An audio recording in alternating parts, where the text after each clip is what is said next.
In 2017 alone, the United States of America imported $522.9 billion worth of Chinese-made goods. China produces about 80% of the world's air conditioners, 70% of its mobile phones, and 60% of its shoes. And in our everyday lives, we can look on the back of our phones, pencils, toys, clothing, and so much more, and see a Made in China label. Today, China exports more goods than any other country, but China wasn't always a leader in the industrial world. Unlike parts of Europe and the Americas, who industrialized in the centuries prior, China's revolution happened during the late 20th century. There are various theories about the reasons behind the delay. One reason China industrialized later may be the lack of competition within the country. Europe was not unified, it was split. There were French, English, Spanish, and more, and they were all competing to be the most advanced. China lacked threats that could contribute to competitive advancement. It did not lack awareness of the changes happening in Europe, though. A letter to King George III from Emperor Qianlong in 1793 reveals that he declined trade with Europe during the era of industrialization and that he did not consider mass-produced European goods valuable. This is another reason China did not industrialize with the rest of the world.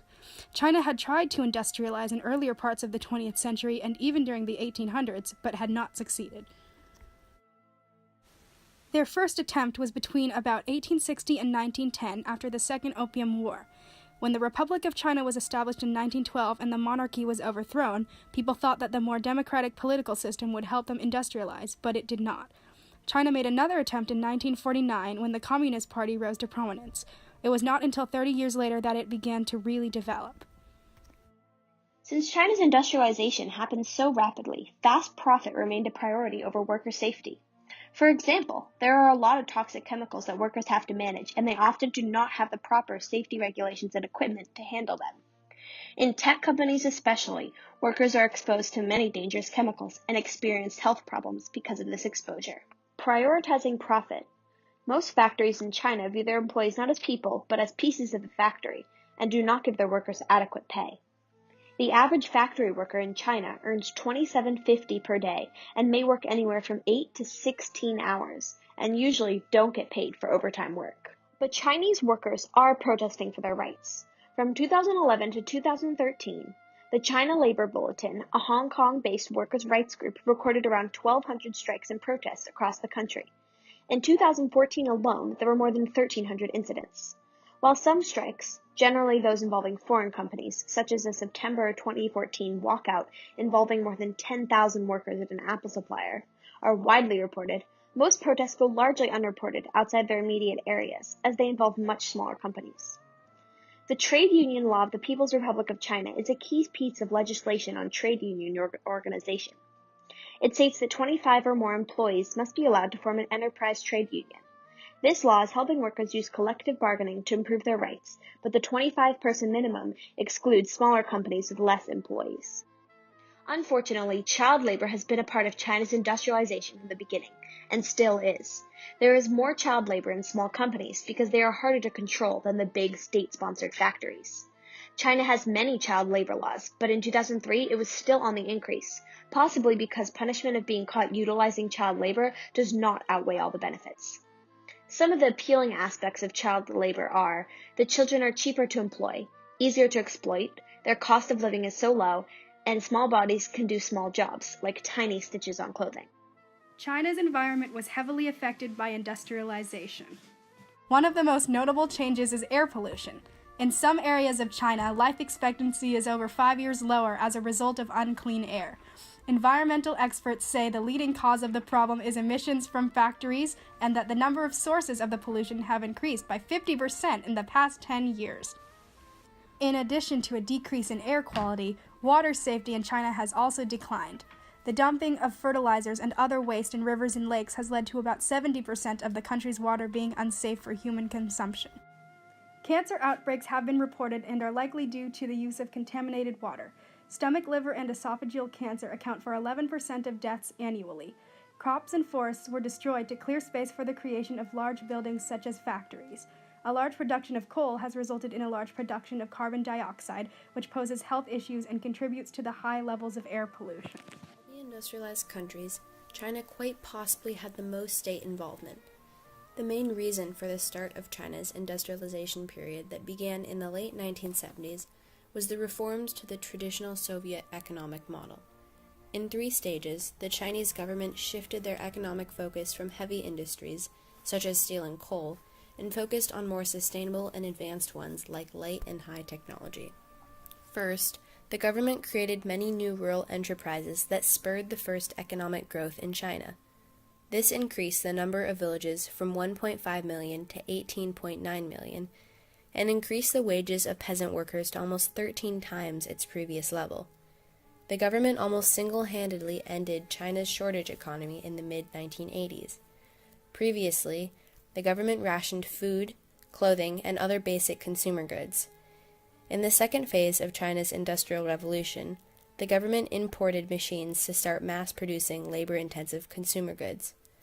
The third phase began in 1998 with the government supporting the production of public roads, express highways, and high-speed trains.